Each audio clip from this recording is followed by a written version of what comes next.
Hello, everyone. Okay. Well, everyone disappeared. Welcome to session 2B, Queer Vulnerability and Tabletop RPGs. Uh, we have a wonderful slate of folks coming up. So I will, without further ado, just get right into it.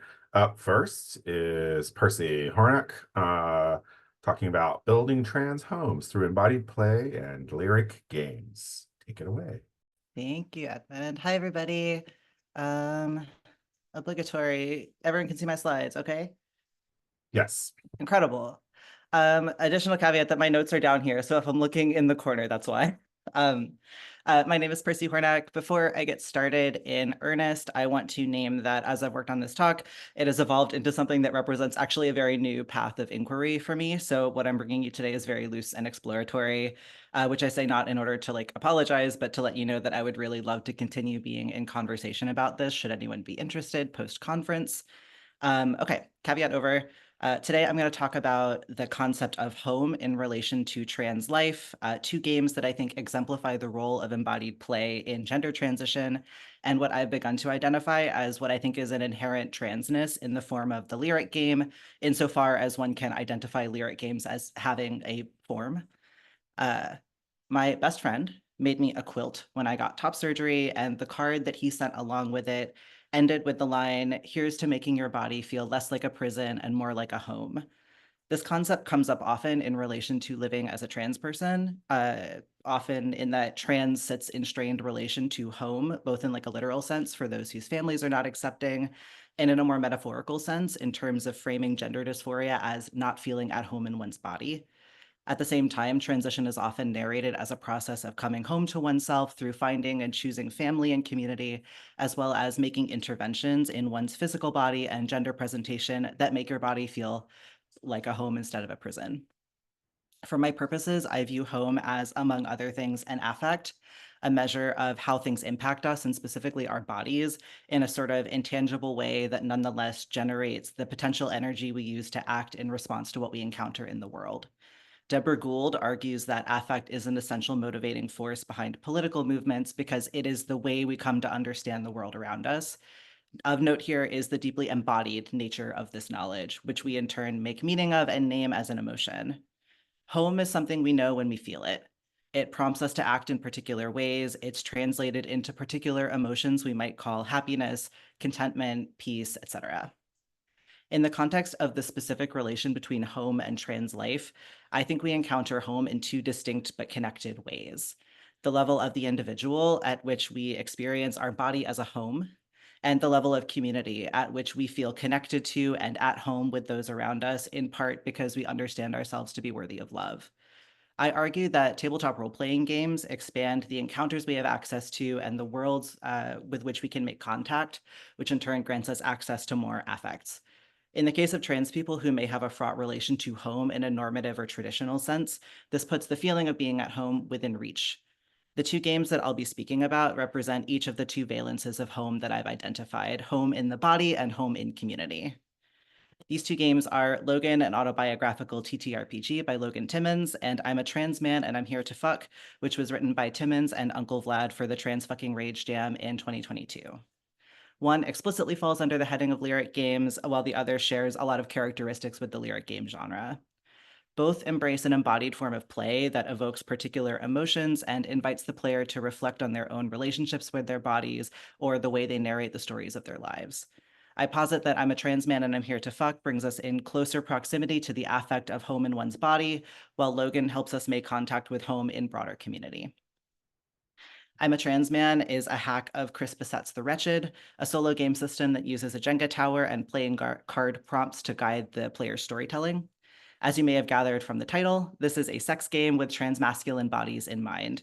The game text notes that, quote, "This game is for trans men and transmasc folks to see themselves represented as sexy human beings worthy of any carnal pleasure they desire." In this way, I understand the game to queer media narratives that paint trans bodies as unnatural and therefore sexually undesirable. In order to play, you draw cards, answer the questions as prompted, and pull blocks from the tower until it finally falls and you reach orgasm, at which point the game moves to a set of aftercare prompts. Logan, an autobiographical TTRPG, invites players to create their own version of the designer's autobiography using mechanics inspired by Firebrands and powered by the Apocalypse games. It troubles the way we tend to think about players and characters in tabletop RPGs, and it muddies the line between fiction and truth that distinguishes autobiography as a genre. Timmons frames Logan as, quote, a love letter that I invite you to write to yourself, in addition to his own autobiography, mediated through the imaginations of future players. To play Logan in the traditional sense that one might play a TTRPG, you choose scenes from times of peace, growth, or turmoil as prompted, and imagine what may have happened based on the outcome of a dice roll and its corresponding prompt. Some examples of scenes from the 3 different categories include Walk to the Forest, Present at a Convention, and Come Out. These player-chosen scenes are interspersed with milestones and self-care scenes, and conclude with an epilogue that in turn ends the game. I argue that both I'm a Trans Man and I'm Here to Fuck and Logan invite those who engage with their mechanics to bring a sense of playfulness to how they read and interpret the text, which players then bring back to daily life after they finish the game. Engagement with lyric games, and more broadly any TTRPG in which the player is explicitly invited or obligated to choose for themselves how exactly they want to play, has a lasting impact on the way one encounters the world around them, because it changes the nature of how we view our role in systems of relation we belong to in everyday life. Being hailed as a collaborator in the making of meaning and the crafting of one's experience in games like these, I would argue, is an experience we are changed by and keep with us. Next, I'm going to dive further into lyric games and the kind of embodied and collaborative play that they invite. Lyric games are notoriously difficult to boil down to a genre, a system, a set of mechanics. In a Twitter thread that coined the name for this group of games that began to spring up in 2019 and 2020, John R. Harness described them as, quote, indie-ish, story-ish, micro-ish games that shared characteristics with lyric poetry. He highlights these games' focus on evoking emotion in a way that feels incredibly specific to its audience, which manifests in part through the way many lyric games, including my 2 case study games, are designed for solo play. The final characteristic Harness lifts up as a common across these games is that many are nigh unplayable and are perhaps intended to be read rather than played in the way we often think of playing a TTRPG. Lynn Kodega notes that lyric games tend to be anti-capitalist and community-forward in mindset and worldview, and that they are often created by marginalized designers. On the Lyrical Ludology podcast hosted by Logan Timmons, Jay Dragon makes a case for thinking of lyric games not as a genre, but as a movement or as a design methodology. The ripple effect of the initial wave of lyric games on the RPGs that have been published since is clear. On the episodes with Jay and Logan on Lyrical Ludology, both designers emphasize that lyric games have influenced their work even beyond games they make that they would consider pure lyric games. Even though it's hard to find hard and fast ways to classify what is or is not a lyric game, it is an instantly recognizable genre in TTRPG circles, for instance, in the famous or perhaps infamous Fishblade meme that took TTRPG Twitter by storm in the wake of the Wizards of the Coast open game license debacle in 2023. Memes aside, I want to dig more into lyric games and why I think this movement in general and my 2 case study games more specifically are, I argue, deeply resonant to trans players in addition to being deeply trans in their structure and design. In Jay Dragon's 2021 article, A Dozen Fragments on Playground Theory, Jay makes a case for a method of game design that welcomes its players as collaborators and leaves gaps around what it means to have fun, rather than designing a game with a predetermined message that players will receive or a specific emotional reaction or experience that it's intending to elicit. Dragon proposes coming to the table as a game designer with a world, or at least an idea for one, some tools for how one might interact with that world, and gaps around what it means to have fun in that world. This acknowledges the reality that the collective efforts of groups of players will always come up with more ways to play than the designer could ever have envisioned, and it turns that into a genuine and meaningful invitation to collaborate in the creation of different iterations of the game as it's played. It also creates a particular relationship between the designer and the player of a TTRPG that ultimately asks more of the player. This approach to me is a hallmark of the lyric games movement. It's not as simple as letting players loose to do whatever they want. It's a carefully crafted collaboration between designer and player in which both have the power to define what exactly the game is in that particular iteration. Design with intentional gaps around what it means to have fun can also mean leaving space for kinds of play that are rooted in reading and imagining, or are otherwise not what we normally think of as playing. In the text of Logan, Timmons specifically names reading as a valid form of play. He notes, quote, "The tabletop games I write are all about connection through story creation. You can connect to me as the author and yourself by simply reading and imagining a story even without rolling dice." Similarly, the handbook for I'm a Trans Man and I'm Here to Fuck notes that, quote, "You can choose to read this game without engaging with the mechanics. You can stop playing this game at any time. However you choose to interact with this text is up to you." There's a broad array of options presented to the reader for how they may want to engage with the game prompts and the fantasies they evoke: recorded narration, journaling, sketching, and simply imagining what happens, all with or without touching oneself as they play. Both of the case study games I've discussed today also invite their players in as collaborators in a way akin to what Dragon describes. In Logan, the scenes that prompt players to imagine their own version of Logan's life are interspersed with milestone scenes that are read through rather than played through. They happen the same way every time and represent pivotal moments in Logan's life that were chosen and written as prose by the designer. This creates a unique collaboration between player and designer, allowing the autobiography to retain a consistent structure while making room for the player to meaningfully imagine and craft their own version of the broader story based on the seeds provided in the prompts for different scenes. Logan lets go of the need for a coherent and linear story with one definitive version in favor of fostering a space where player and designer can collaborate in the narration of both of their lives through playing a version of Logan's biography and reflecting on what the player has been through. While I'm a Trans Man is quite different from Logan mechanically, it also offers the player an opportunity to collaborate with the designer, in this case when it comes to allowing players to fully see themselves in the game's prompts. The game is written for trans masculine people, but the designers leave gaps around what that means in a way that invites players to imagine themselves in the game in whatever way they wish. The game prompts use brackets to signal that the reader should use whatever language they prefer when it comes to parts of their body, the pronouns of their partner, or other specifics about the sex acts they're imagining. The game here succeeds in being specific with regards to who the game is for and about, without being prescriptive about what a trans man or a trans masculine person looks like. Both games have profound affective impact that I think comes in part from being asked to collaborate in what they mean and what play looks like, to do work of interpretation and reflection alongside the work of play. And more specifically, I argue that the embodied play of both of these games invite us to do helps trans people encounter the affective home on terms they get to help choose, and in a way that gives them the power to define its specifics and make meaning of it for themselves. While I think it's true that to some extent by design that lyric games are difficult to classify, I think their inherent "I know it when I feel it" nature is part of why they can facilitate such powerful experiences for trans players. I would argue that a hallmark of being trans is a deep reliance on and trust in the power of "I know it when I feel it," followed by "I feel it and therefore it's true." While it's somewhat outside the scope of my talk today to fully make a case for lyric games as a trans TTRPG form specifically, I want to end by talking more about the observations that have led me to this conclusion. Lyric games don't seem interested in ensuring players are doing things correctly or as intended. Instead, they're oriented towards experimentation, toward trying things out until something clicks. In doing this, lyric games interrogate what is playable, what playable means, why and how and on what terms we play, all in a way that destabilizes our preconceived notions about games and what they look like. In a similar way, being trans upends much of the shorthand we might use to navigate gender and sexuality, asking us instead to experiment and reflect, and ultimately decide for ourselves what doing gender and embodiment right entails. Akin to current movement within trans studies that rejects conceptualizing transition as something with predetermined endpoints and embraces something looser that moves away from normative gender categories altogether, lyric games reject conceptualizations of games as systems of rules and instead as objects with which one builds a relationship through experimenting and exploring and dreaming and contemplating.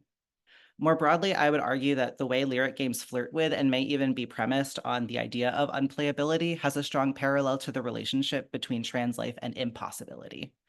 Being trans is often vexed by what is not possible, and therefore trans life is conditioned by the choice to be something impossible within existing categories and administrative systems, both in order to survive and in order to live authentically, whatever that may mean. The world is inadequate, and we have to find something else. And I posit that lyric games put us in touch with ways of learning how to search for that something else. In On the Inconvenience of Other People, Lauren Berlant talks about moving through impossibility to find new ways of attaching to a world that does not meet our needs, since we can't simply let go of the world in which we live or the objects that have failed us and pick up new ones. They write, quote, "When I say a book breaks me, this is what I mean. I am changed by it, startled, and thrilled that something has become unbound in me. I think this is what lyric games do. They help us loosen our attachments, and they open us up to discovering new ones, something that I think is deeply trans in its relation to the world. It's processual. Reading is playing. Thinking about how the game makes you feel is playing. Figuring out how to play is playing. And perhaps playing brings us closer to home. Here are my sources, should you wish to screenshot them. And here is where you can find me on the internet, should you wish to do that. Thank you also so much for your time.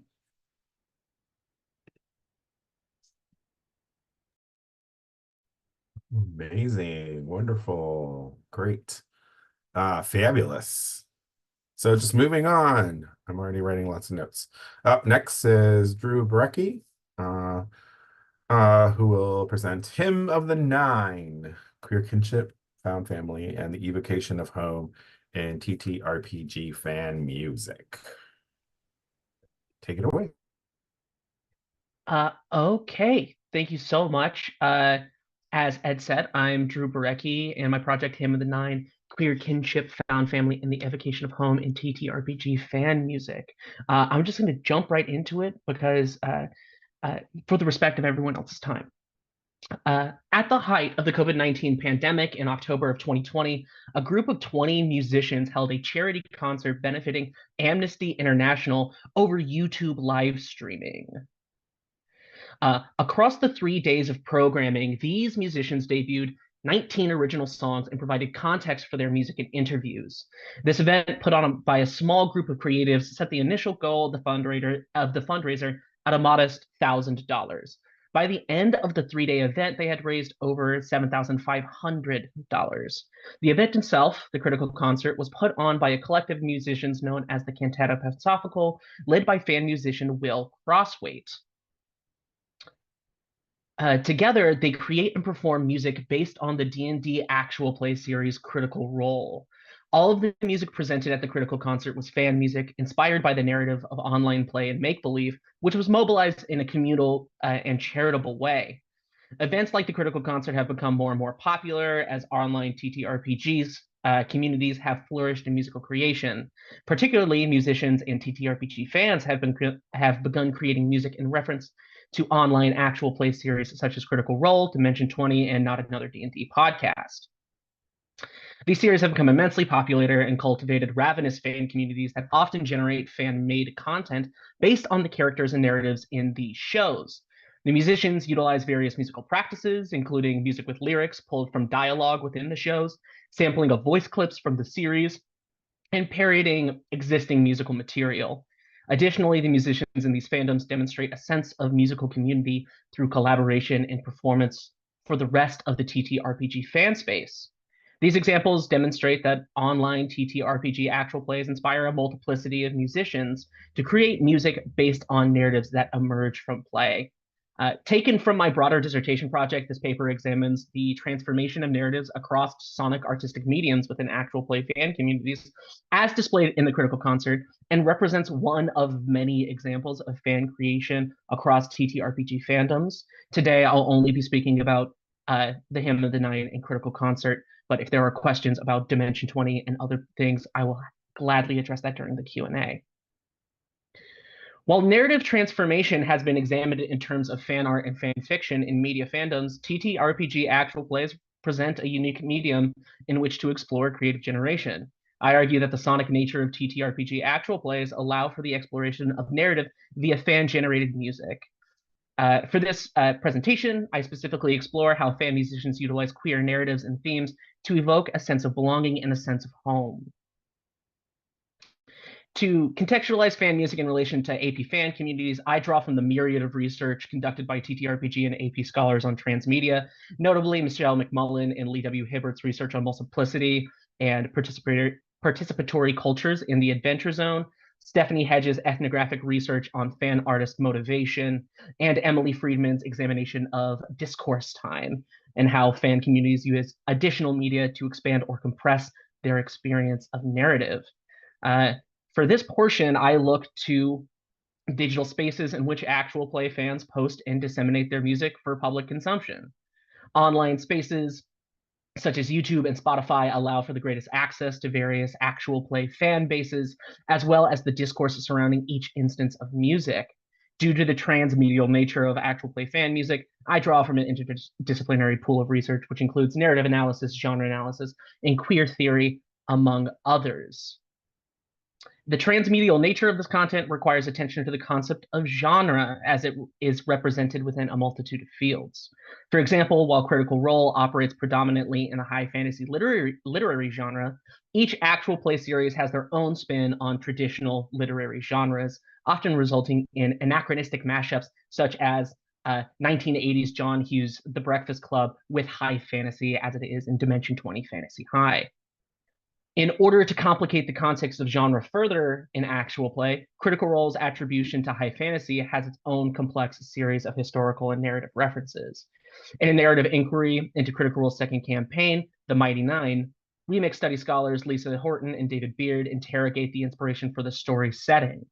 Horton and Beard mark various narrative and historical markers and transformations that make up the actual play setting, the combination of which facilitated familiar narratives of found family to take place. This multiplicity of meaning is extended further when transformed by the context of music genre, appropriated in fan music. While genre itself is a contested term in music studies, musicologist Guthrie P. Ramsey Jr. states, the concept of genre operates as an index of sound and the social ideas assigned to it. In other words, people socially agree on what sounds mean, to what community they belong, and what extra musical connotations they might convey. Layers of meaning become increasingly more complex with the additional social meaning indexed by musical genre. However, recognizing the confluence of social and narrative meaning making within actual play fan music allows for the analysis of how narrative and musical genres interact with participatory communities, as well as how these sonic indexes can be utilized to alter meaning. Since their debut in 2015, Critical Role has become a cultural touchstone for entry into the actual plays as a genre. Self-styled as nerdy-ass voice actors who get together and play Dungeons & Dragons, the cast has generated over 1,700 hours of actual play content since 2015. I focus on how fans interact with one portion of the Critical Role narrative timeline, Critical Role's second campaign, entitled The Mighty Nein campaign. It is the current longest-running continuous narrative within the Critical Role chronology. The Mighty Nein consists of a ragtag group of adventurers who explore the continent of Wildemount and beyond. The characters within the Mighty Nein are some of the most beloved by the fan base and are subject to the litany of fan-generated content, especially music. How these characters are performed acts as a textual base in which fans can textually poach as source material in order to enhance or subvert various indexes of meaning. The Hymn of the Nine, composed by Aidan Chan, also known as Dungeon Maestro, with lyrics by Megami and Tonksy, from the aforementioned Critical Concert, utilized 11 different musicians in an a cappella devotional hymn based on the characters of the Mighty Nein. I draw attention to this example due to its unique juxtaposition of content and genre, as well as its reception in the critter community discourse. Rather than creating music about the characters, Hymn of the Nine is written for the characters and the feelings of the greater critter community. In consideration of content and genre, the devotional hymn has a long history across religious practices. In the context of North America, due to the cast's geographic location in Los Angeles, hymns often invoke the hymnody traditions of Christian ideology, both Protestant and Catholic, that serve as a method of communal music making and religious union. The connection between hymnody and religious practice can evoke various political and social ideologies surrounding conservative practitioners of anti-queer sentiment. While social equity and inclusion of queer identities is improving in traditional Christian circles, the acceptance of queer peoples and practices has historically been shunned by conservative churches and ministers. As a result, the social index of sound that is attached to the genres of hymnody can be viewed as both communal and exclusionary depending on one's perspective. I elucidate the anti-queer perceptions of hymnody to show the juxtaposition of the implied queer content of the Hymn of the Nine that utilizes a devotional genre to praise queer characters.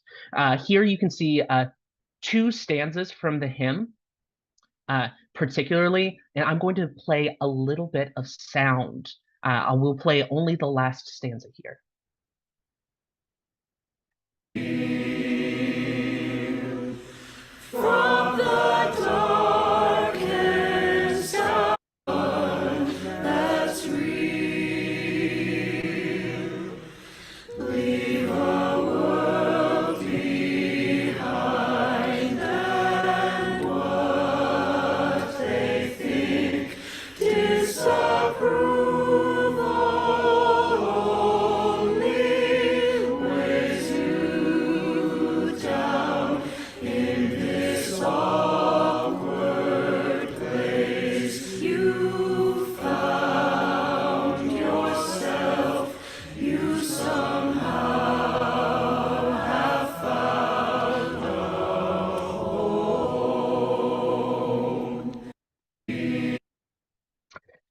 In terms of queer identities, the Mighty Nein represents a range of different sexual orientations in their characters, and some group members pursue narratives that resonate with queer experience.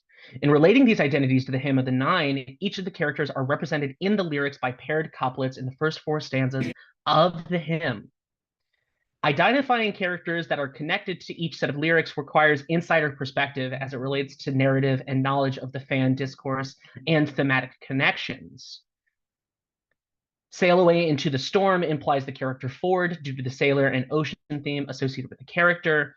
Widowgast's association with fire is reiterated through the lyrics embers and warmth, and so on. Queer identity is only revealed through narrative knowledge. Fans would identify that Beauregard and Yasha have a lesbian relationship by the end of the series. Clay's portrayal of Ace Arrow identities, as well as Widowgast's bisexual history and same-sex pairing with an NPC. Additional fan discourse around queer themes and identity can be heard in the lines that signify the character Not the Brave / Beth Bernardo. While the character Not herself does not identify as queer, many in the queer community identify with Not due to her narrative arc, as she was originally a halfling named Veth who was cursed to live as a goblin, separating her from her husband and child. Much of the Not's character development focused on self-loathing and discomfort and working to restore her body to match her perception of herself. Eventually, Not succeeded in breaking the curse and was restored to her Veth identity and halfling body. Fans recognize themes of body dysmorphia and the struggles of trans identity in her character arc, and subsequently the lack of trans representation in media. In her work on queer hymnody, theologist Stephanie Budway defines queer hymnody to include a variety of queer practices, one of which are hymns that speak to inclusion and acceptance that might hint at the inclusion of LGBTIQA persons, but do not explicitly say so. The lack of explicit referencing that occurs in Hymn of the Nein, even along the lines of proper nouns until the final stanza, fits with this definition of queer hymnody. The appropriation of hymnody as a genre evokes media studies scholar Sarah Ahmed's conception of queer use and reuse as a means of reorienting meaning and creating space for queerness through the dismantling of non-queer spaces. One can argue that queer use can already be seen in effect through the utilization of hymnody in reference to Dungeons and Dragons and its demonization by Christian fundamentalists during the Satanic Panic in the 1970s and 80s. The queer characters and identities that are implied in the Hymn of the Nein are enhanced by the effective communal nature of the genre, but also the narrative of found family that exists in actual play. The overarching narrative of the Mighty Nein campaign is one of acceptance within found family, as each of the characters of the Nine experiences some form of rejection from familiar ties that spurned their turn to the outside world and the danger of adventure. The topic of found and chosen family, of familial rejection and pure acceptance, is often a part of queer life. Anthropologist Kath Weston examines how chosen family is a way for queer peoples to renegotiate the meanings and practices of kinship from within the very societies that they had nurtured the concept. The rejection felt by queer identities often breeds feelings of shame and disaffection, while the renegotiation of kinship is meant to engender intimacy, community, and unity in the face of hardship, all of which are reflected in the final stanzas of the Hymn of the Nein. This feeling of found family is interpreted in the fan discourse on the piece via the YouTube comments that you can see here, but also supposes a found family within the critter community this self. The Hymn of the Nein demonstrates a variety of contexts in which fans experience and utilize the narrative of actual plays. The sounds of Critical Role, as performed by voice actors, become the sonic, lyric, and emotional material by which fan musicians poach in order to create their songs. The care in which artists such as Aiden Chan take to connect their music to the narrative of the Mighty Nein demonstrates both the transformations that can occur in the interplay between narrative and music and the degree of textual analysis that fan creators undertake in generating their own artworks. Fan musicians make their own meaning through their production of music. However, in the case of the Critical Concert and the Hymn of the Nein, a communal benefit for charity at the height of one of the largest humanitarian crises in recent history, I believe the search for meaning and the making of meaning sits at the heart of actual play fan communities and the storytellers that inspire them. Thank you.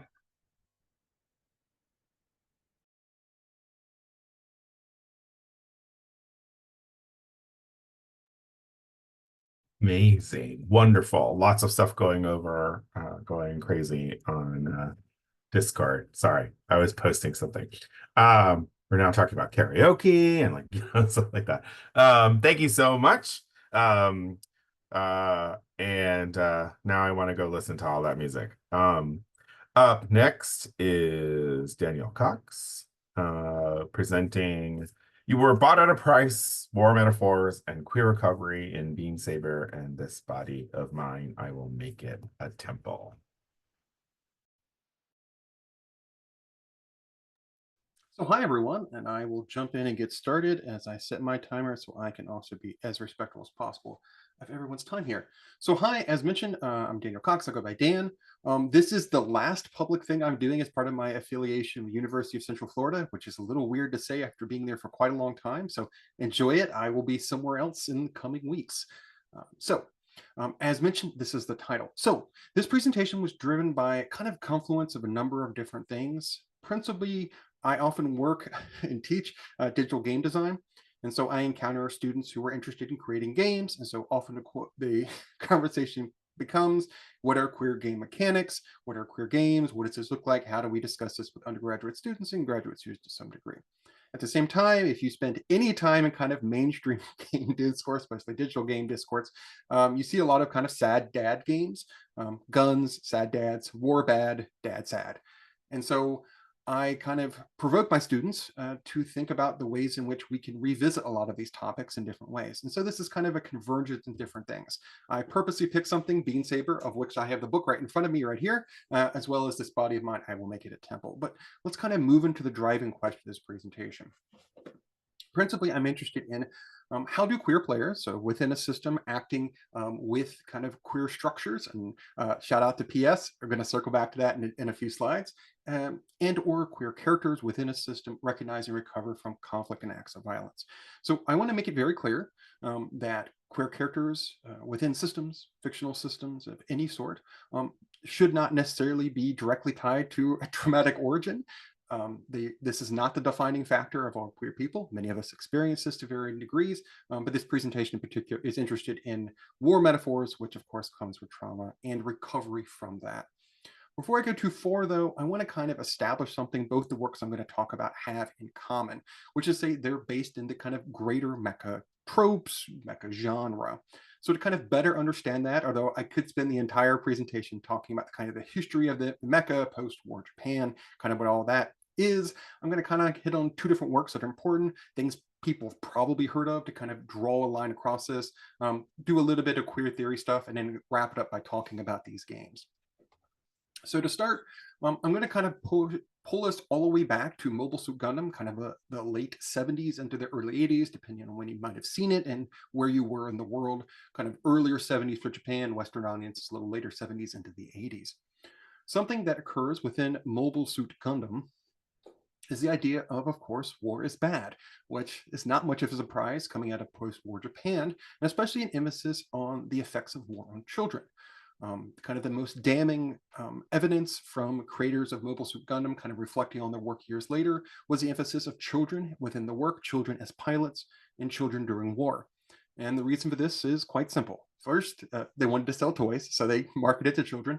And second, children were the possibility for a better future. In fact, possibilities being a major keyword, of course, a lot of focus on kind of early anime through the 70s and 80s, the role of children as a brighter tomorrow, because the men who had returned to war kind of or men who returned to Japan post-war were kind of seen as losers. And so the hope was kind of focus on children into the futures, as well as the roles bodies play. So keep those themes in mind.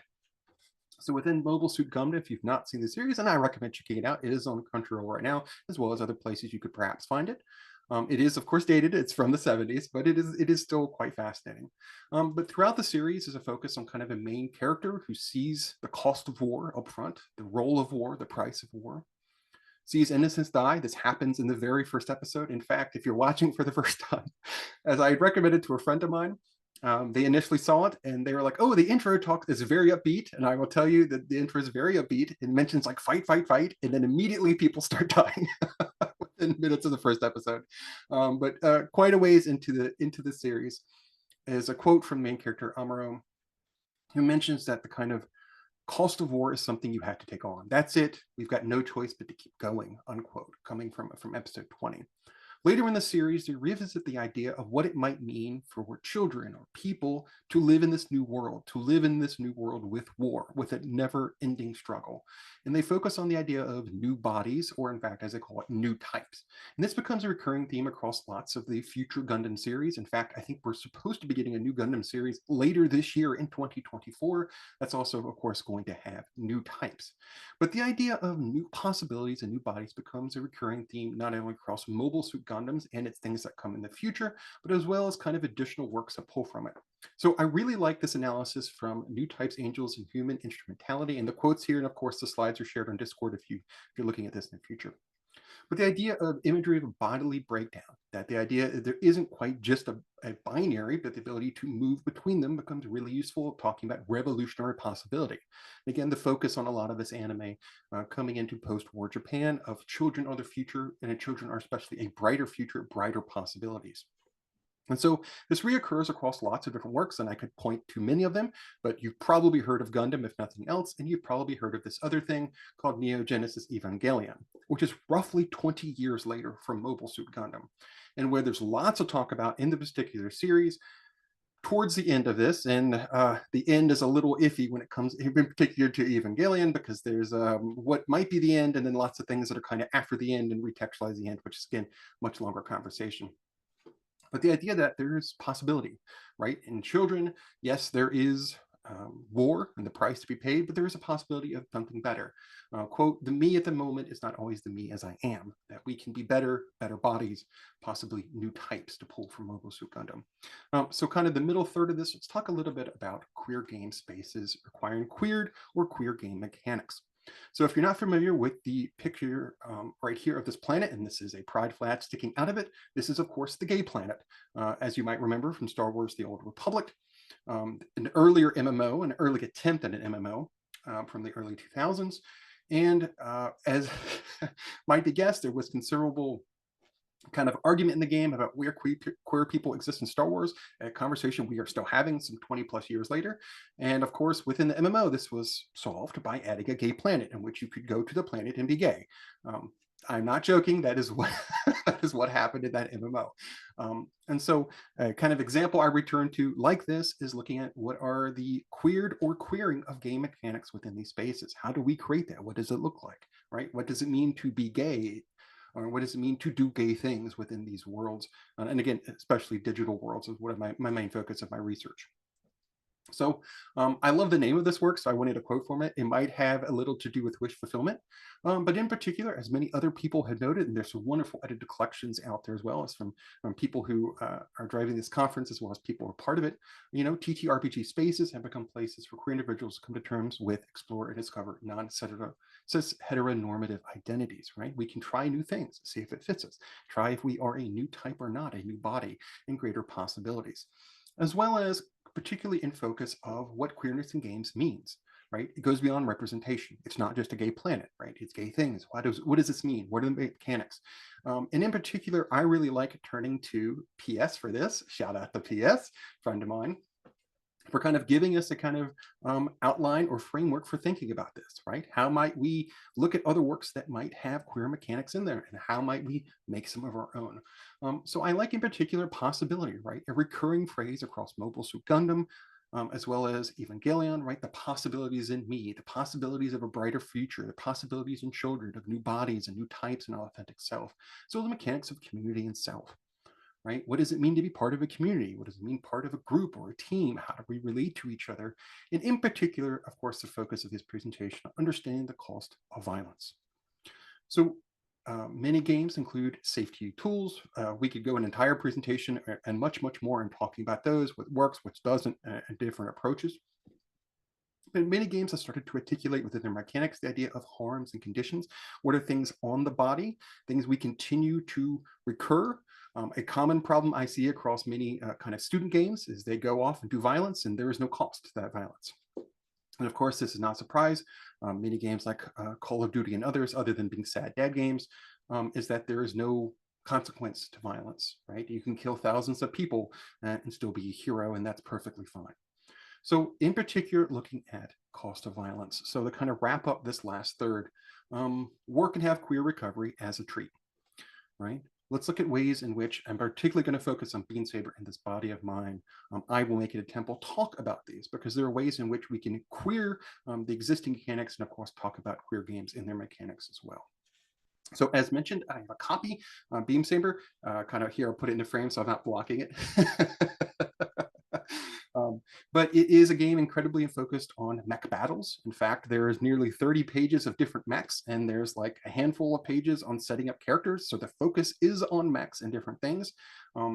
It is a somewhat easy game to get into comparatively to a lot of other things. It is a forged in a dark game. So if you understand that genre and kind of the existing conventions and tropes within that, you will also probably understand this game. But it is a chunky boy. This is a big book, right? It's a lot to get into and a lot to think about. But principally in this book is the identification, pulling from Mobile Suit Gundam, Neon Genesis Evangelion, and other works within the kind of existing genre of mecha. It's the idea of an endless war, right? The war that doesn't end, struggle that doesn't end. You become part of this struggle as a character within this world. You exist within some type of factions, commenting on the community and bonds and harm and things like that. And then at some point, you leave, not because the war ends, but because you are done with it in some way. Your body gives out, your mechs give out, you fulfill your goals, but the war does not end. The struggle does not end. It is forever. And in fact, they simply call it the war, which I think is a very good articulation of how it appears in earlier works. But while I would not necessarily articulate Beam Saber as a queer game, it does have queer mechanics, or as PS would put it, kind of queer structures we can dig into, especially structures and systems that we can talk about. So within Bean Saber, very early on, and I say early on, 65 pages in, the first is kind of introductory story that is many of the intro, but talking about the game fairly early on is the idea that war changes people. And not necessarily always for the bad. There is a case of, again, queer recovery of different queer spaces, that we can become different people, perhaps better people, as long as we understand kind of the cost of war and the price upon our bodies. So very early on, it mentions right here, as I've got a quote on the screen, that there is a possibility that people may change pronouns or change names. There's a whole discussion about what harms, conditions may do to a person and how they may change as a result. And while, again, not necessarily a queer game, they are definitely queer mechanics, an emphasis on community, an emphasis on bodies, an emphasis on change and reaction to war, and potentially queer hopefulness, queer joy coming from this. Again, war, yes, is bad, but how we articulate it, how we understand it within these mechanics can make things better. So closing out, let's talk about a little bit about this body of mine. I will make it a temple. So whenever I teach game design stuff, especially inline games, I like to pull in things people might like. So I understand people love laser swords, but also things they may not have considered. So in this body of mine, I will make it a temple. The emphasis of the game is what happens after war, and especially what happens after war with mechs, or however you may want to think about that. And of course, other games have done very similar things. Extreme Meat Punks Forever is a very similar system in which it talks about bodies and the collisions of different things. But in particular, this body of mine, I will make it a temple. It identifies that bodies become uncomfortable during conflict and acts of violence, right? What is the end? How do we get back to it? And during multiple phases of this game, you lay out tarot cards that act as a kind of random element, and you pair them together and you examine, what is the new body? What are my new changes? How do I feel about myself? And in particular, what is my way forward? Is there a return to home, right? Or is home a concept that is elusive within the kind of building of our different bodies and relationships to them? But what I really love about this is, one, it's a fairly short game. You can play it in about an hour or so, a little faster if you understand how to play. And two, it is very great to talk about bodies, and especially queer bodies, right? The changes we make to ourselves, both good and bad, affected by other things, as well as a mediation and meditation on, again, war, right? What is the cost of war? So if our Beam Sabers has a constant focus of the war, this body of mine, I Will Make a Temple, mentions there was a war. Perhaps it's over. Perhaps it's over for you. But what is a way forward, and what is a way to kind of re-articulate what it means to you? So to kind of end, I have this provocation that I started with, right? How do queer players and queer characters recognize and recover from conflict and acts of violence? We do lots of things in these games, lots of things in different systems, right? What does it mean for us? How do we recover? How do we focus on community? How do we focus on our body going forward? And I thank you for your time.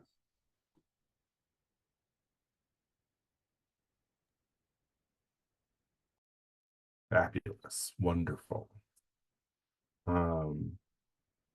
Great, seeing lots of through lines. If folks have questions, just a reminder, put them in the Q&A part of Zoom so that they can get queued up. I'm trying to read Discord, but obviously it's flying by.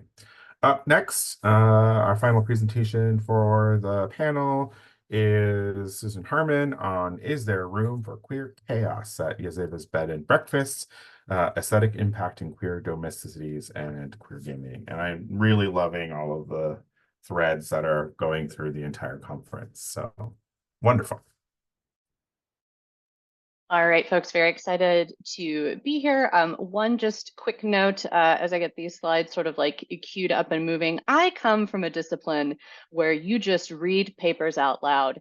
One time I suggested that I do a PowerPoint in a discipline, and people, I think, thought I had suggested burning books. So I will ask for your patience if this presentation looks a little bit like a 5-year-old put together. All right, is there room for queer chaos at Yazeba's Bed and Breakfast? Once upon a time, the world was cruel, and there was a witch who knew it well. And so she sold her heart away and built a house in the woods where the world could never find her. Yazeba's Bed and Breakfast by Possum Games, and more explicitly by Jay Dragon and a host of other collaborators and creators. The game begins with this world and presents a game focused on found family and queer domesticity in a very whimsically detailed world.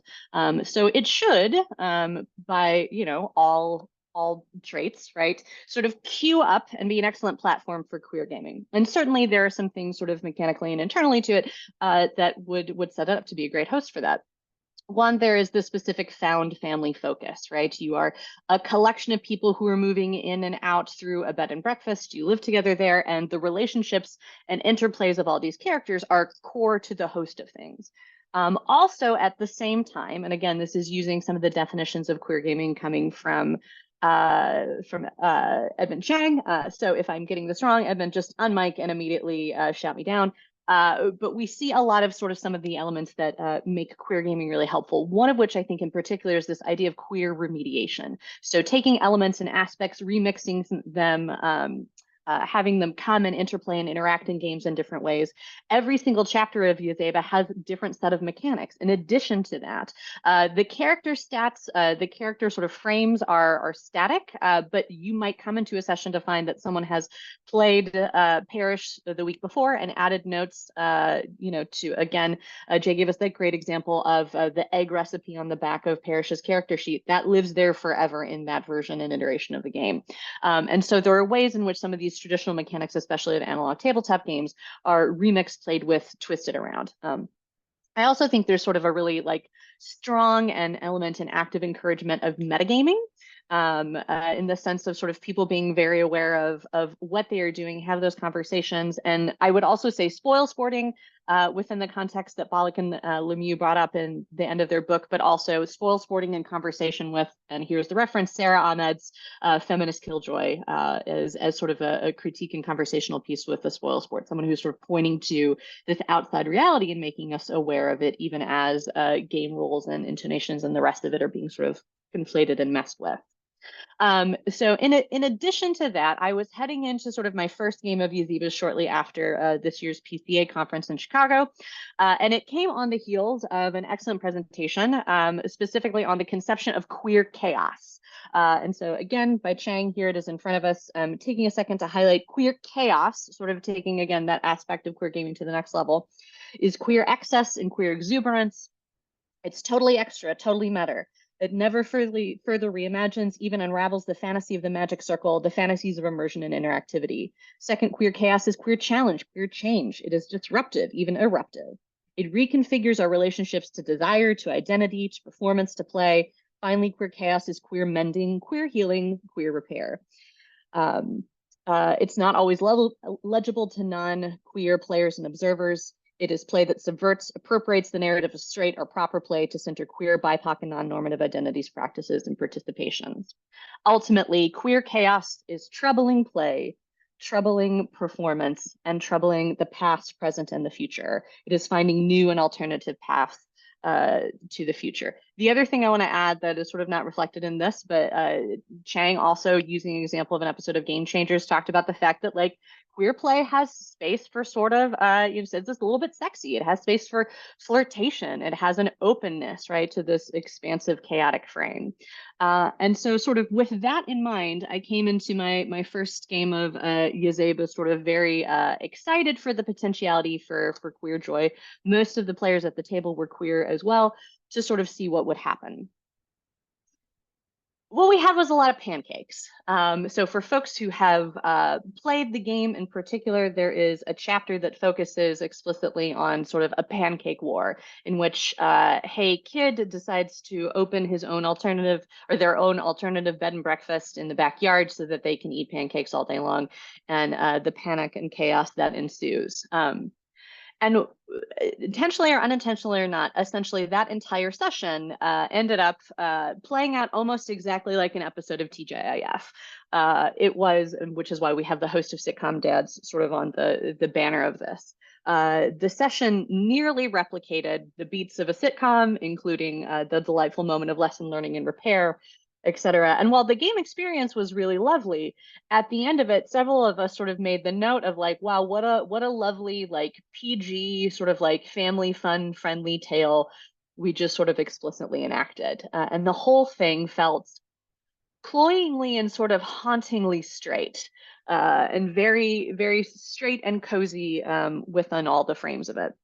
And so that led the players at the table to sort of reflect upon how is it that we found ourselves in what ostensibly was a very queer game, sort of pivoting back to sort of this like set place of what felt like very sort of tailored straightness.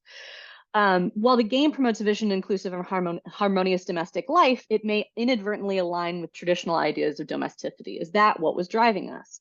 This vision often embraces stability and harmony, potentially at the expense of acknowledging and embracing fluidity and complexity inherent in queer identities and experiences.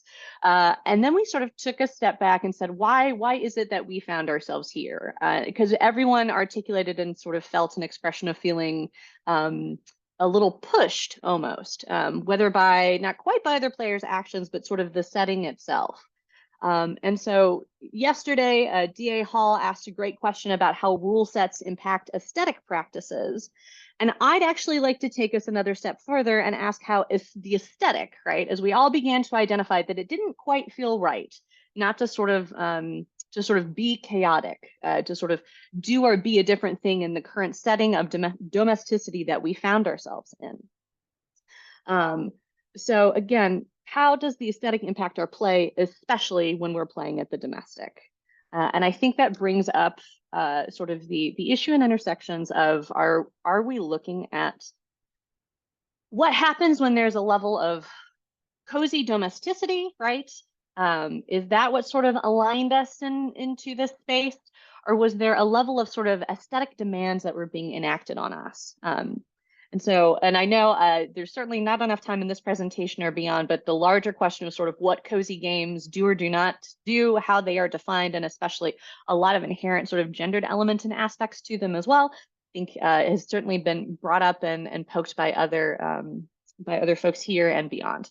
But I think one of the things that we saw was this question of sort of whose domestic ideals were we acting out? Again, we found ourselves leaning towards stability and harmony because that seemed to be emphasized. And within that, I wonder if we also saw sort of a risk of an identity flattening. Folks joked about there being like numerous sort of like, oh, I guess I'm playing the sitcom dad role in this moment, right? I guess you know, Parrish is currently doing a lot of work as sitcom dad.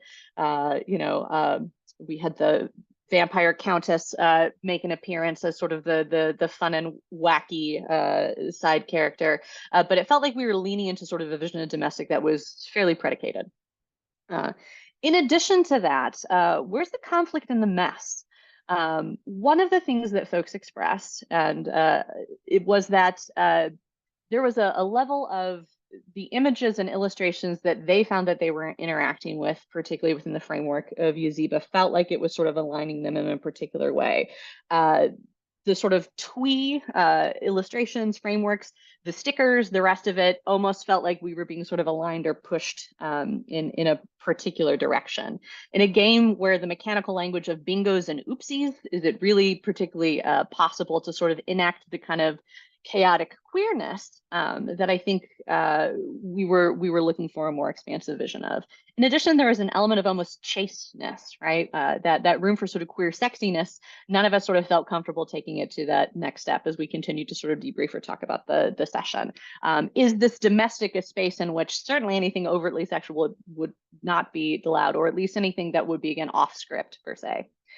And finally, for me, I think what it began to clarify is, are we specifically looking at a framework in which are we being fed into a line through this cozy framework, in which we were presented with a game, which by Cook's definition, cozy games are ones in which stress is diminished. Players are allowed to, again, sort of like the setting and some of the mechanics allow players to take a breath in their mind for the intention of emotional growth, to give them a relaxing and playful experience.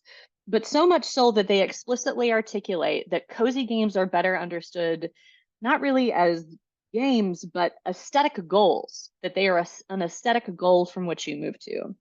And I think that is the point at which I said to myself, okay, if we are maybe looking at an aesthetic experience that's being acted upon us, how can a variety of different sort of aesthetic theory maybe help or illuminate a little bit of what's going on? So to drop you into some philosophy specifically, I think some other theories and philosophies of aesthetics that might be helpful in terms of the impact that may or may not be occurring in these moments. One, we have Bachelard's Poetics of Space, explicitly writing about the ways in which home can become an incredibly intimate, helpful, and creative space, but home on the other side, and it enacts a great deal of emotional reactions in us.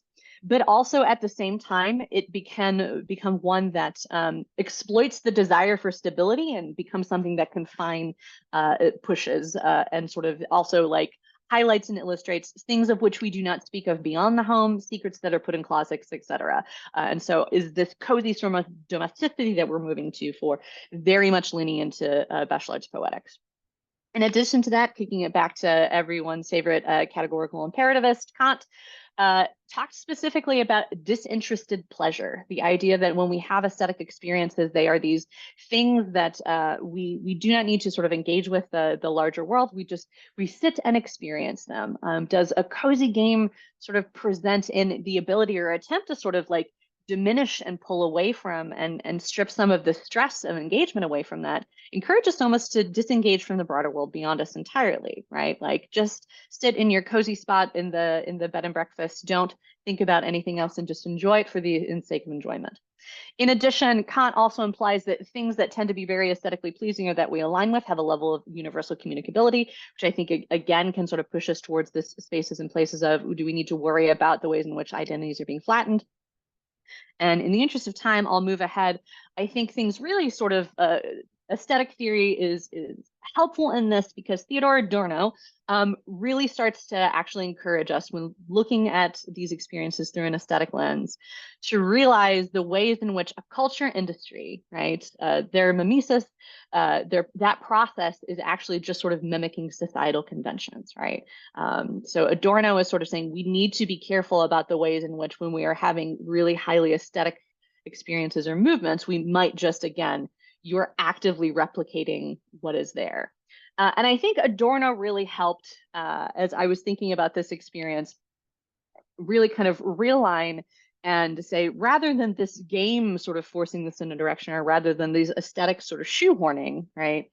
The reminder that sometimes the calls are just coming from inside our own heteronormatized houses, right?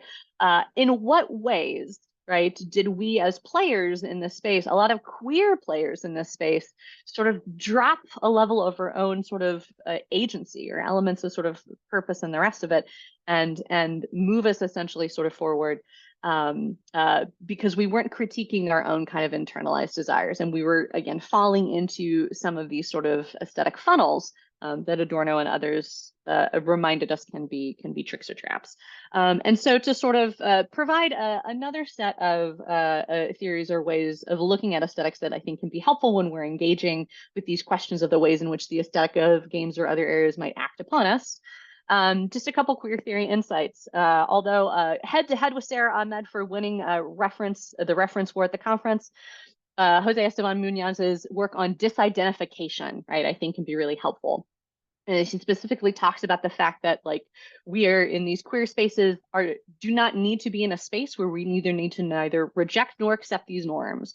That while this is both on one level sort of an action of survival that's taken, in the other ways it helps carve out and imagine new futures, and that the majority of this disidentification is often very much done for art. So how can our own playing in these spaces become spaces for reifying disidentification? Additionally, I think Jack Halberstram's work on queer art of failure is very helpful. How do we remind that failure is an act of resistance? If we find ourselves experiencing their feeling as though we're moving in a particular direction, how do we opt to fail, right? To produce alternative ways of being or knowing, or reclaim failure. Many games now talk about playing to lose as being a creative through way, and I think that's a good way to look at or sort of frame that. And on that end, I would say, having played Yazeba's numerous times there over, you can make problems with pancakes. I played that same chapter with the different group, and again, had a wildly different experience. As Yazeba managed to come out of her bedroom, even though that she was fairly depressed and was smoking Virginia Slims cigarettes, the whole thing erupted into sort of a panic of chaos, conflict arise that ultimately left with her essentially giving K-Team the ultimatum of them potentially needing to leave the house themselves, the bed and breakfast themselves. The difference, right, was honestly in the ways in which I think the group of folks playing really leaned into those elements and aspects of queer chaos, sort of both like refusing to be limited and contained specifically by what they may have perceived, and what I don't think the game was actually forcing them into, right, but was then own internalized elements and understandings of domesticity that they had taken from other medias, other themes, other frameworks. What you see behind you is a terrifying AI art generated prompt, specifically of what if TGIF was queer, and so that's what you see, right? And then just a couple of final notes. What can we potentially sort of take from this? I want to harken back to what Jay shared yesterday about keeping it silly, right? How is the embrace of the absurd a way to sort of realign and move away, especially from some of these elements and aspects of the aesthetic that can shift us towards anti-queer or sort of bland frameworks. But to sort of say to 2 points, how do we make room for chaos at the B&B? To a certain extent, talking about making room for chaos is a little bit like people talking about planning to be spontaneous. And I would just to say the enactment of queer chaos is less about making room for queer chaos, but instead watching how queer chaos makes room within us specifically. And so choosing to actively participate in that and be liberated by it, we should find that it and the enactment of queer chaos is actually making room within us specifically. And finally, just to take a little bit of a riff off of Kant's framework of that most aesthetics and objects of beauty are things that have purposeness without purpose, right? That they seem on the surface to be about or have a purpose, but in reality they do not. They are just there to be admired, and how that can be a space of liberation. What does it mean for us to have domesticity without domestication? Although it looks like we are building sort of traditional homes and houses in both our lives and in our gameplay, what does it mean to home build without an element of coercion or ownership in particular? And how do we sort of take that forward? And with that, I know I'm a minute or two over time, so thank you for your all's patience. And there we go. Great, no worries. Thank you so much. Okay, so let's have everyone come back to the stage and take a seat as we open up the conversation in the last 25 minutes or so to questions and answers. So please post your questions in Q&A, or maybe one of my fabulous AGS folks can copy and paste them into there or into our panelist chat. but I think I wanted to start just with a really quick sort of through line. Thank you so much for the shout out about work that is still nebulous and probably will remain nebulous, but I appreciate it. I think running through all these pieces is obviously queerness, but queerness sort of thought about and remediated in very different ways. And so, and I think we've had those kinds of talks also in other panels in the conference as well. But maybe we can talk about that sort of transmedia or remediated sort of experience, particularly thinking about queer mechanics and queer bodies and queer affect. So I think everyone talks about like, how does this game make you feel, right? Or how does this game make your body like do something? And maybe why that's important to a kind of sort of queer attention to games or queer design or queer gaming or whatever it is, whatever neologism we want to call that.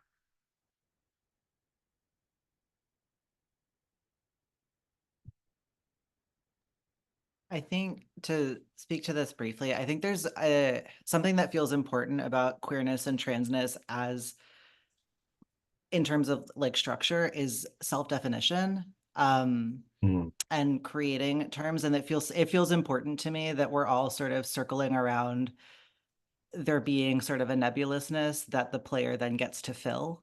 Like there's an element of sort of saying, I am declaring what the truth is, and there not being, or there arguably being a mechanism for saying you're right or you're wrong about that, is something that I'm noticing.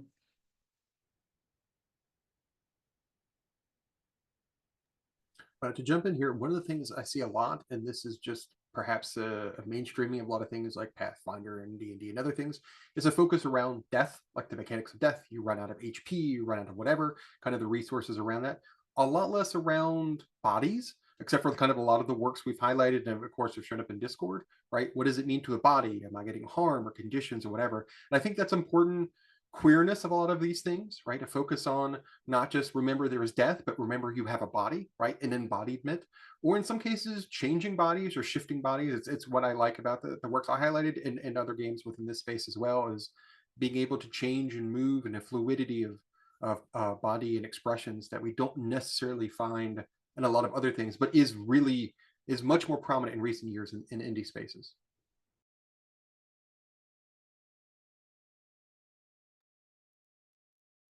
Great. Well, if things come up, obviously, add to them. So I have a question in the Q&A. This is from Jim. Question for Drew. Is there a dream TTRPG AP fan music piece that you'd love to exist? So I did see this question, and I've been grappling with it for the last like 20 minutes. So the thing is that it probably already exists. There is a deluge of fan-generated musical content that is out there on APs that I cannot possibly cover in my dissertation, which is getting longer and longer as I try. But one that I would say I would love to be expanded upon is from the Sig Figs collective album that I put into the Discord, and I'm going to highlight the song specifically. I'm going to throw it into the Discord.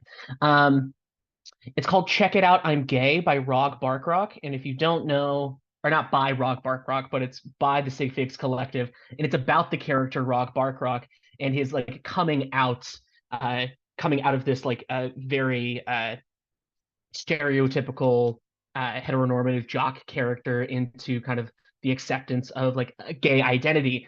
Why I say I want that, because I would love a Rosencrantz and Guildenstern style musical full production about Rog's perspective of Fantasy High freshman year.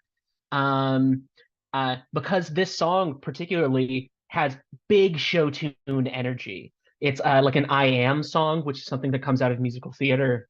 That's just its function is like, I'm here. This is who I am. Check it out. I'm gay.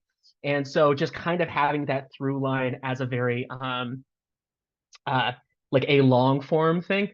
And I would say that about Sigfix Collective's album entirety, because they treat every character, their identity throughout the album within plot points of sophomore year.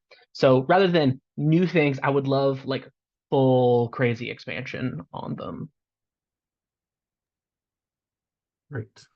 Insane.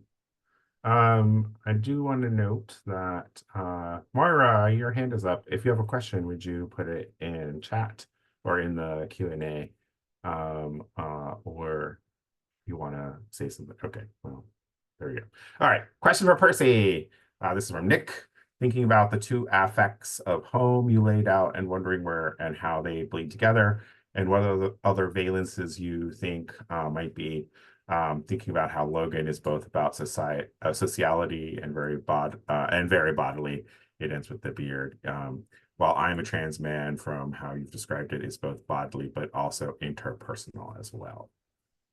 Yeah, I think the big way that they bleed together is that they, I think, happen at the same time. Like I think they inform each other as they happen through like the process of transition, however you want to define transition.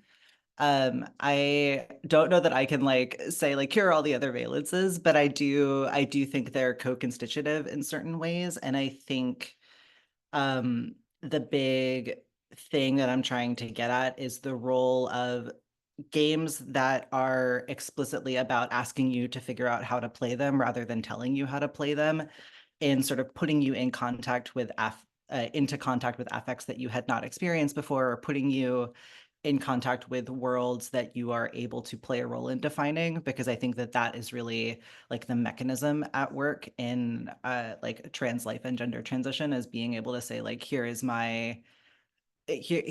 I am translating what I am feeling into something that I can communicate. So yeah, to answer the specifics of your question, I think they're co-constitutive.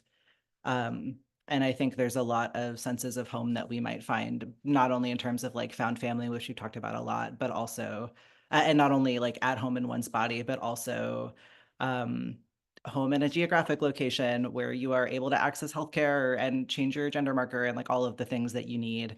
Home in the sense of like, yeah, I think there are many other valences, and I think it's really about how do we sort of find these how do we find these other possibilities outside of the normative, and how do we learn how to look for them. Yeah, and I think getting to kind of part of what a lot of people have been talking about, in particular, Susan's piece about thinking about domesticity and not domesticating. I'm also, I'm interested in like home as not also necessarily being a temporally stable category, that you can feel home for 5 minutes, right? And then, I've definitely gone to something that I was like super excited to be at, whether it be a show or whatever, and been really happy for 5 minutes and then awful the rest of the time because something happens, or, so those are things to think about. Maybe this relates to Hannah's question. Some thought about how queer games, even queer vulnerability in games, can have impact on non-queer players and or queering cis heteronormativity in our culture at large. And I might tack on, because our previous panel talked about similar things, like thinking about empathy games and that whole sort of can of worms. Thoughts?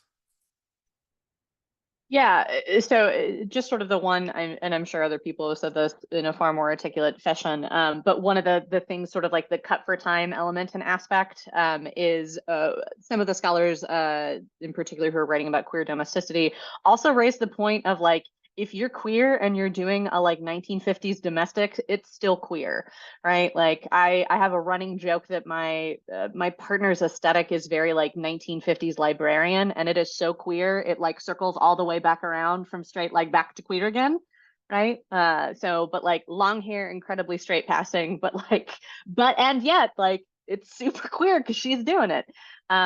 So there are ways in which, how do we also, I know I can feel pigeonholed as a player, especially if it's at a mixed table, to either enact or like, like act and like push for spaces for queerness. we, other than that moment of like, ooh, did we knowingly and intentionally replicate an episode of TGIF? We had a wonderful time playing that first run of the pancakes. And it was also like really delightful and sort of fun and enjoyable. And one could argue, right, that we had our own critique in ways internally, that like there existed both like the acceptance of the heteronormativity that had been forced upon us in our childhood through TGIF that was enacted in that, and that by also us doing it, it was sort of a reclamation of it. And those can exist at the same time, and we can feel that we failed queer chaos and also sort of like made room for it in the same moment. And so I know that I feel that as a player, and I think as importantly for like queer folks in these spaces, like, do we give ourselves permission to like be attentive to our desires? And our desires might be for like, like some basic girl, like pumpkin spice latte, like just standardness. And that's okay, And so how do we allow for that? Well, it gets, I mean, we, in every space I've ever been in, there's that tension of like, what is queer enough? Or going back to yesterday's panel, what is punk enough? Or what it, like all Yeah. that sort of stuff.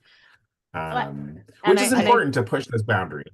Yeah, and I think that comment of like what is queer enough as an elder queer as well. There are numerous times when we talk about home, I don't feel comfortable in queer spaces, and I think you could very actively say that that might be my own internalized like homophobia, or it could be that there's a lot of like regimentation about what it is to be queer, and that's what we're doing to one another.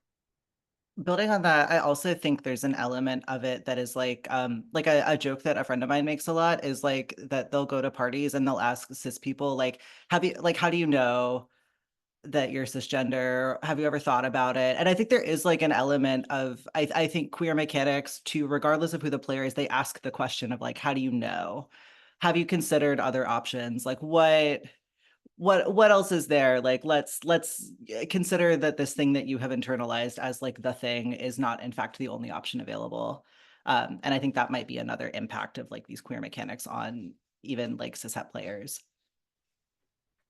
There's a story I love to tell, just to kind of jump in here from, gosh, it might have been 7 or 8 years ago. People were sharing kind of PCA stories and another thing earlier, but from Southwest PCA, might have been 7 or 8 years ago. There was this talk of queer games, and a person who I'm going to have to assume asked from a place of kind of ignorance / innocence, asked if playing one of the games would turn them gay. Which is, I know in some people perhaps a goal, but it was asked from a kind of position of like, well, if I do this, well, what is the outcome, right? Kind of to go to the question that was just asked, right? And so I keep that story in mind because there are people like that who will dismiss anything like this because it encroaches on or rejects ideals they already have in their head, or assumptions about what kind of mechanics will do to them and what they might consider, and that being hostile to them, especially tends to be white males. But something to consider, right? I always kind of keep that in mind, is what are the audiences we're playing to or opening ourselves up to as part of these experiences, designing them, and especially in my case, kind of teaching to students that tend to be kind of upper middle class, tend to be white men, white, younger men. What does this look like? And kind of, what are the kind of steps I need to do to walk us into having a discussion about what this might mean to them and what they might discover through play or through conversation around play as well. Candyland definitely turned me gay. Sorry.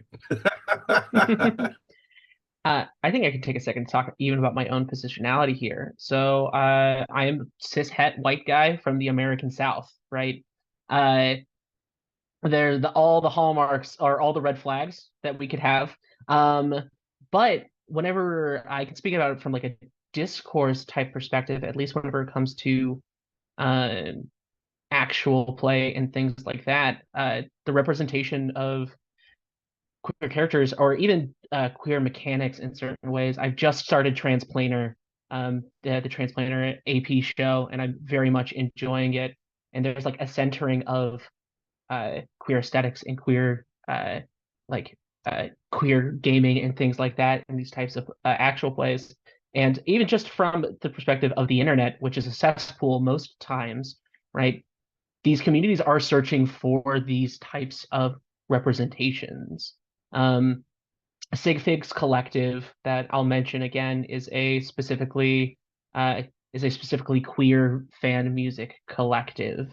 So on top of looking for queer games and queer spaces, there are creative spaces for this as well, which is both commenting on queer identity and queer gaming, but also het identity as well. One of the songs on the Sig Fig albums is about Fabian Seacaster, who's the most het character in the Bad Kids from Fantasy High, and it's called "Toxic Masculinity is Dead." And it's a very show-tuney type of song about the killing of toxic masculinity, which is an actual quote from the game itself. So there's a lot of playing that's going on even outside of just the creation of games.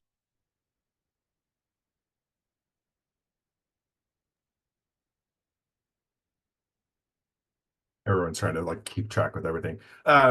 Last thoughts or other questions? Oh, I have a ping.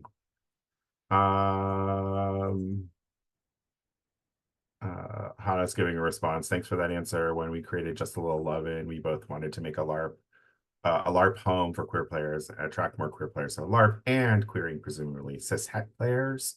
I mean, if that magically worked, it would be amazing, but obviously it doesn't work that way, even though there's that worry. Jim asks to Susan, you ended on such a wonderful question that immediately makes me think about cooperatives. Do you already have a direction you want to go with that question? What does home building without coercion or ownership look like? Yeah, and I'm very sorry I missed the conversation about third space yesterday. But so to my home base when it comes to scholarship is actually analog RPGs, and I think that they're the closest thing to sort of actually accurate habit building for like the success of democracy and civic habits that we have. Honestly, I think they are the thing that can save democracy if we can both leverage them in formal educational zones and also really work with people to understand that the skills they're playing and creating and the spaces both again internally and externally are what we need to have a democracy thrive, especially if you read democracy through the framework of John Dewey. I'm obligated by law to mention him because I'm a Dewey scholar. So I think for me, right, like what does domesticity without domestication look like, especially knowing that home and internal nuclear family relationships can be so toxic for queer folks.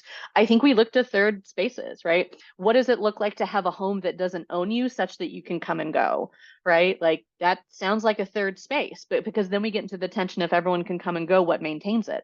What maintains third spaces? What maintains your, friendly local game store that is actually indeed friendly and local? And I think the inherent understanding of like, what is reaching across fandoms? A lot of the folks who are doing sort of interesting things leveraging fandom's ability and enthusiasm. They talk about like mapping the political onto the fantastical. And I'm forgetting the name of the scholar. I'll find it later and drop it in there. But how do we utilize the things that we love to build creative spaces for like civic engagement? And I think for me, that helps sidestep the like, well, it can't be home if home can just sort of disappear. But if we don't have the freedom to leave, then is it, are we just being domesticated again? Let's sidestep it entirely and say, what does it mean to build an ongoing space that is sustained by everyone? Which sounds like democracy.